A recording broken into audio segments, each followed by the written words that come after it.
салому дуруди бепоён ба кулли мухлисони барномаи дар шабакаҳои иҷтимоӣ. Фирдавси хурсанд топ хабарҳои варзиширо мегӯяд. сар мекунем.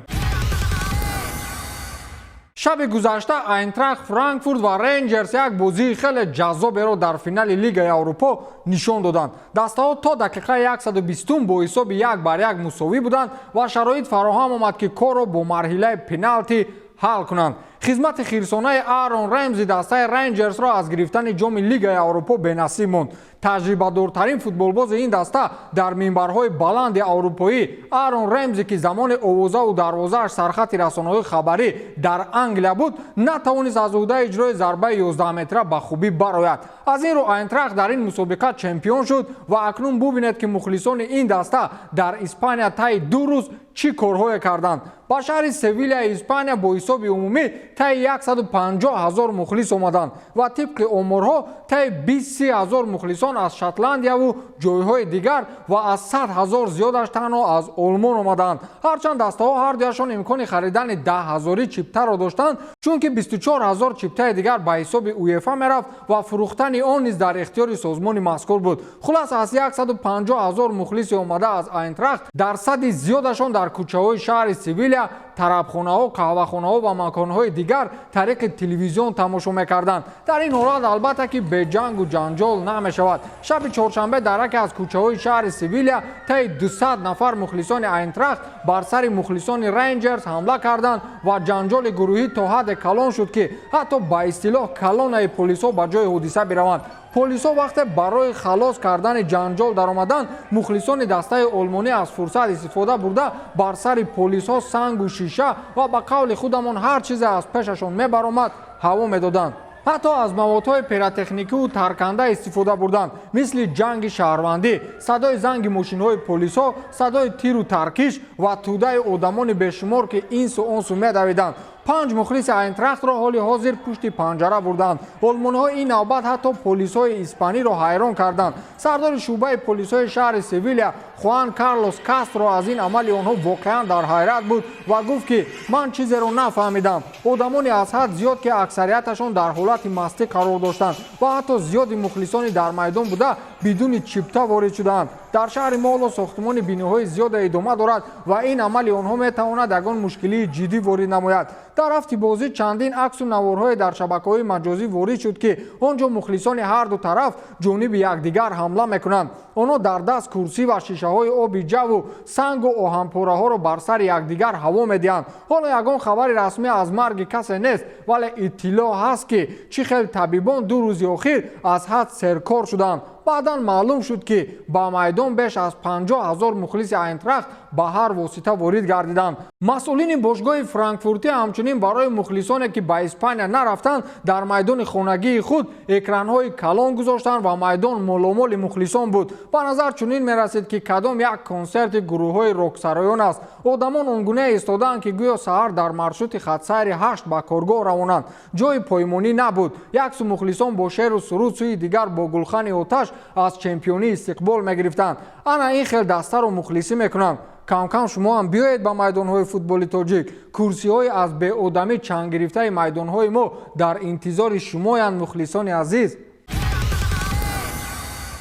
дирӯз мо дар мавриди ба рӯйхати беҳтарин футболбози соли премер-лигаи Англия роҳ наёфтани Криштиану Роналду ҳарф зада будем ва ман он ҷо гуфтам ки тартиб додани рӯйхат ноодилона аст.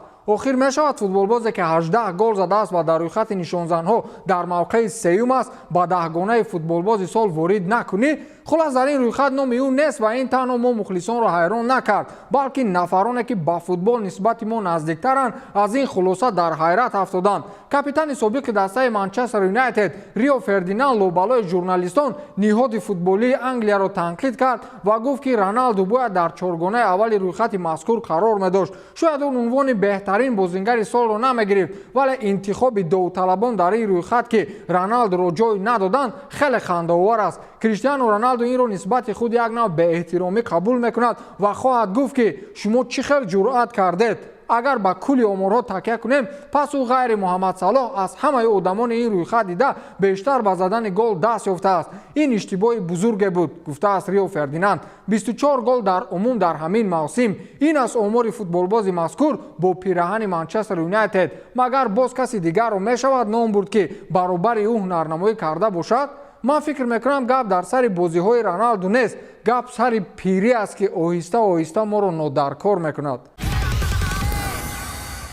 насиҳати Ҷейми Каррагер ба Муҳаммад Салоҳ дар мавзӯи гузариш карданаш ба дастаи дигар. чанд вақт шуд гап аст ки футболбози мисрӣ гумон аст ба дастаи дигар гузарад ва довталаби асосӣ барои ба даст овардани ин футболбоз дастаи Барселона мебошад. инам дар ҳоле аст ки Муҳаммад Салоҳ зимни тамдиди шартномаи нав аз бошгоҳ пардохти маблағи калонтар талаб кардааст. аз ин рӯ Ливерпул дар ин бора фикр мекунад ва дар сурати ба мувофиқа наомадан шояд ин трансфер амалӣ карда шавад. Ҷейми Каррагер собиқ футболбози дастаи Ливерпул ба сифати насиҳат Муҳаммад Салоҳро ишора кардааст ки дар дастаи Ливерпул боқӣ монад. ӯ гуфтааст ки ман фикр мекунам Муҳаммад Салоҳ бояд дар ин даста боқӣ монад ва шартнома тамдид созад. Юрген Клоп бозингари хубро ба футболбозони олӣ табдил дод. ӯ қаблан бозингари бад набуд, вале ҳоло суперситора аст. бубинед ба Вейналдум ва Каутиньо чӣ рух дод. инҷо Эмре Ҷанро ҳам шомил карда метавонем, ҳарчанд дар сатҳи болотарин набуд.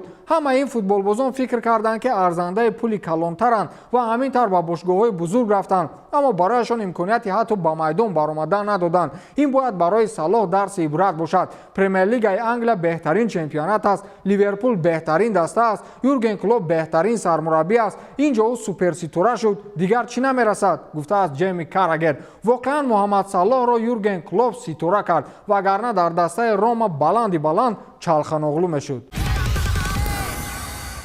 дар мавриди муносибати сарди Лионел Месси ва Маурисио Почеттино боз сару садоҳо баланд шуд. пойгоҳи хабарии Элекупе дар такя ба инсайдере аз дохили бошгоҳи парижӣ хабар дод ки Месси хостори аз вазифаи сармураббигӣ канор рафтани ҳамшаҳриаш Почеттино гардидааст. ин дар ҳоле аст ки Лионел Месси қасди бо дастаи дигар ғолиб омадан дар Лигаи Чемпионҳоро дорад ва ӯ барои амалӣ кардани ин нақшаҳо Маурисио Почеттиноро ҳамчун сармураббии арзанда намебинад. аз ин рӯ аз раҳбарияти бошгоҳ махсусан Носир Алхелафӣ хоҳиш кардааст то дар курсии сармураббигӣ тағйирот ба вуҷуд биёранд. Лионел Месси таҳти раҳбарии Маурисио Почеттино ин мавсим дар 30 бозӣ иштирок карда 11 гол ва 13 паси головар дорад. қаблан мишмишҳо буд ки дар вазифаи сармураббигии дастаи ПСЖ собиқ сармураббии дастаи Реал Зинедин Зидан даъват карда шавад. хулас ҳоло дар шӯрои директорони дастаи ПСЖ мавзӯи мазкур муҳокимаи ҷиддӣ нашудааст. бовар доред ки Зидан биёяд Месси тубитилӯӣ мегирад?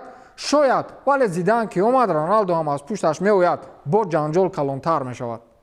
бо ҳамин тамом, то дидор, хайр.